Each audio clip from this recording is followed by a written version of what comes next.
Sagrado ang tingin nating mga Pinoy sa kasal. Pero sa isang pag-aaral, lumalabas na marami ng mga Pinay ang mas gusto na ang live-in setup sa kanilang karelasyon.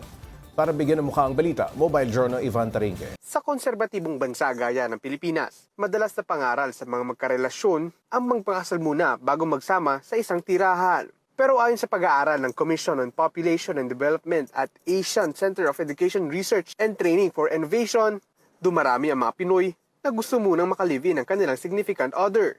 Sa datos ng National Demographic and Health Survey, times 4 na ang bilang ng live-in relationships mula 5% hanggang 19% sa nakalipas na 3 dekada. Ayon sa marriage counselor na si Nathaniel Chua, marami ang posibleng dahilan ng pagtaas ng bilang ng mga hindi nagpapakasal. Yung pagpili mo na magpakasal o hindi, it's a behavior. I see behavior as always happening within a context. Financially, that's a context.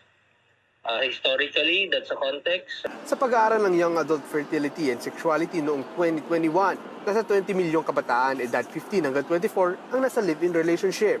Ngunit sa ilang kababaihang aming nakausap, marami pa rin ang nangangarap ng kasal, bagamat may ilan na mas pipiliin ang live-in arrangement.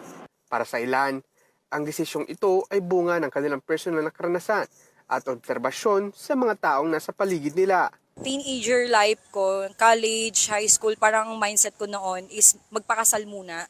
Pero right now kasi parang hindi na siya ganun kadali. Sa ngayon, mas nagiging socially accepted na ang cohabitation o live-in setup kumpara noon, kung kailan mas tradisyonal ang pananaw sa relasyon at kasal. Dumadami na rin daw kasi ang mga magulang na bukas sa ganitong uri ng pagsasama, lalo na kung sila mismo ay may ganitong karanasan. Unlike before, 'di ba? Na hanggang kamatayan ipaglalaban yung pag-ibig. Pero ngayon kasi mga independent na eh.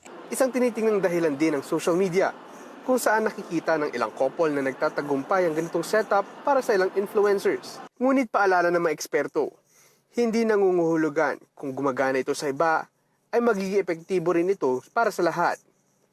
It's like chess or every game is different. Hindi man tayo pare-pareho eh. Iba-iba rin ang kinalakihan natin.